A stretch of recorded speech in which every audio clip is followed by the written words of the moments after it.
বাংলাদেশ সীমান্তবর্তী মালদায় কম্পিউটার প্রশিক্ষণ কেন্দ্রের আড়ালে জাল আধার কার্ড চক্র, গ্রেপ্তার 2, এলাকায় চাঞ্চল্য।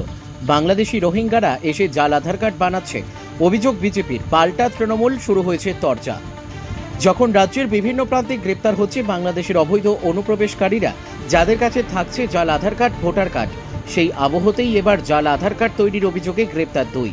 সিএসপি এবং কম্পিউটার প্রশিক্ষণ কেন্দ্রের আড়ালেই চলছিল এই জাল আধার কার্ড তৈরির কাজ।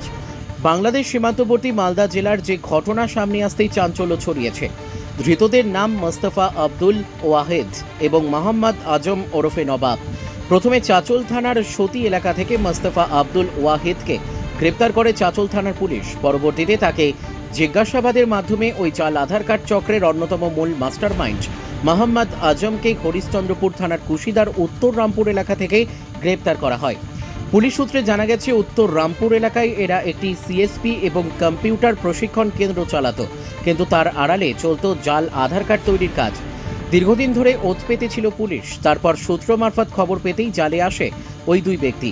মালদা জেলার একদিকে বিহার ঝাড়খণ্ড সীমান্ত, আবার আরেকটা বড় অংশ জুড়ে বাংলাদেশ সীমান্ত, যেখানে নদীপথে অনেকটাই অংশ অরক্ষিত, থাকে অনুপ্রবেশের আশঙ্কা। প্রশ্ন উঠছে, তবে এদের কাছে কারা জাল আধার কার্ড তৈরি করেছে, কি উদ্দেশ্যে করেছে? ধৃতদের জিজ্ঞাসাবাদের জন্য 7 দিনের পুলিশি হেফাজতের আবেদন জানিয়ে চাচল মহকুমা আদালতে পেশ করেছে পুলিশ। বিজেপির অভিযোগ, বাংলাদেশি রোহিঙ্গারা অনুপ্রবেশ করে জাল আধার কার্ড তৈরি করে ঘাঁটি গাড়ছে। এতে মদত রয়েছে তৃণমূলের। যদিও এই অভিযোগ উড়িয়ে তৃণমূলের দাবি, ও রাজ্য পুলিশ সক্রিয় বলে ধরা পড়ছে। অনুপ্রবেশ হলে সেটা কেন্দ্রের ব্যর্থতা। শুরু হয়েছে রাজনৈতিক চাপানোতর। মালদা থেকে বিশ্বজিৎ মণ্ডলের রিপোর্ট, এস নিউজ বাংলা। শুনলাম দুজনকে নাকি অ্যারেস্ট করেছে আমাদের পুলিশ। তো এখানে বোঝা যাচ্ছে যে আমাদের রাজ্যের পুলিশ যথেষ্ট সক্রিয়, এবং দেখা যাচ্ছে যে যে কোনো ভুলভাল কাজ করলে তারা ধরাও পড়েছে।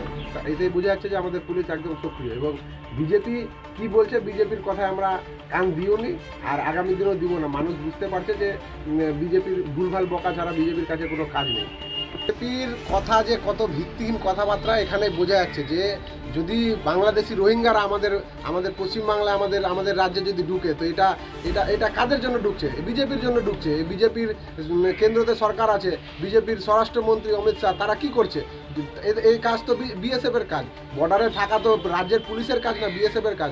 যদি বা বর্ডার থেকে যদি কেউ বা কারা যদি কেউ ঢুকে, তাহলে তো এখানে বিএসএফের ফেলিওর, অমিত শাহর ফেলিওর। এখানে তো বিজেপিকে অমিত শাহর কাছে জবাব নেওয়া উচিত। একদম বোঝা যাচ্ছে যে বিএসএফ উল্টো বিজেপিরা, বিএসএফ যারা অমিত শাহ যে বিএসএফকে চালাচ্ছে, তারাই বোঝা যাচ্ছে যে তারাই এখানে আমাদের রাজ্যে ঢুকাচ্ছে, এবং আমাদের রাজ্যের পুলিশ তাদেরকে ধরছে। আমি সাহেব দাস, হরিশ্চন্দ্রপুর আইনটিডিসি সভাপতি। আপনার ভাইয়ের দাদার বিরুদ্ধে জাল আধার কার্ড তৈরি করাতে গ্রেপ্তার করেছে পুলিশ, কি বলবেন? না, ও তো আধারের ওর কাছে তো আইডি ছিল না। অ্যাকচুয়ালি ওই যে মুর্শিদাবাদের একটা ছেঁড়া ছিল জাহাঙ্গীর নামে, ওই কাজ করতে হবে। এই কাজ করতে ওই আমার বাড়িতে থাকতে। তাহলে আপনার দাদাকে কেন উঠে নিয়ে গেল? অ্যাকচুয়ালি ওই আগেই গিয়ে নিয়েছে, ওই যে সতীর চ্যাংড়াটাকে উঠিয়ে নিয়েছে সব। এবার যেরকমই ওকে উঠিয়ে নিয়েছে, তারপর দিন এখান থেকে ভেঙে গেছে আমাদের। হ্যাঁ, নেই ভেঙে গেছে, লুকিয়ে এখান থেকে বাড়ি ছেড়ে চলে গেছে আমাদের। ও কি হয় আপনার জাহাঙ্গীর, যার নাম বলছেন আপনি? আমি ওকে জানি না। এখানে ভাড়া থাকতে আমাদের এগ্রিমেন্ট করা হয়েছিল? এগ্রিমেন্ট করা হয়নি, ওটাই তো একটা দিকে প্রবলেমে পড়ে গেছে। তো অনেকদিন থাকতো এখানে। তাহলে আপনার দাদাকে কেন উঠিয়ে নিয়ে গেল পুলিশ? ওই যে ওকে পায়নি, ওই জন্য উঠে নিয়ে দাদা তো ওই কম্পিউটার সেন্টার চালাতো। পুলিশ বলছে যে জাল কার্ড তৈরি করছিল বহুদিন ধরে। না, এখানে কোনো কিছু হতো না এইসব। ওই সব ওই তো সতীর চ্যাংড়াটা আর ওই কাজ করতো ওখানে সতীতে। এবার সতীর চ্যাংড়াকে ধরেছে, দাদার নামে যেহেতু অ্যাকাউন্টে লেনদেন করতো। এবার দাদা তো জানতো না যে এসবের কাছে লেনদেন সঙ্গে, যেহেতু এখানে বাড়িতে থাকতো কি না, ওই জাহাঙ্গীর নামে যে ওই আইডি দিয়েছিল সব, ওই আইডিতে চলতো। এবার জাহাঙ্গীরকে যে পাইনি, তো ওই জন্য একে জাহাঙ্গীর যে এখানে আধার কার্ড বানাতো, তাহলে কি এখানে এখানে কাজ করতো না? তাহলে ওই ইয়েতে সুতিতে কাজ করতো। তাহলে এখানে কি করতো? তাহলে এখানে থাকতে বলে এসে ও মানে ভাড়া থাকছে। কি নাম আপনার? ওকেস। কি হয় এমডি আজম ওরফে নবাব? দাদা। জাল, দুর্নীতি, কাটমানি, লুট, ছিনতাই, সন্ত্রাস, ধর্ষণ, পশ্চিমবঙ্গের সাথে এটা সমর্থক শব্দ হয়ে গেছে। এগুলো মানুষ শুনতে শুনতে মানে একেবারে কানে কালা হয়ে গেছে। মানে এই যে জাল বলছেন, আধার কার্ড জাল, কি জাল হচ্ছে না এখানটায়? কিছুদিন আগে জাল schedule caste schedule tribe certificate পাওয়া গেছে, রেশন কার্ড পাওয়া গেছে, ও চাকরি পাওয়া গেছে, ডাক্তার পাওয়া যাচ্ছে। তো আধার কার্ড তো সামান্য জিনিস এখন পশ্চিমবঙ্গের জন্য। এই আধার কার্ড তৈরি করেই তো রোহিঙ্গারা, বাংলাদেশিরা যারা এসছে তারা নাগরিকত্ব পেয়েছে এখানটায়, সিটিজেনশিপ হয়েছে, 10 বছর 15 বছর ধরে থাকছে এখানটায়। ভাবতে লজ্জা লাগছে কোন রাজ্যে বাস করছি আমরা।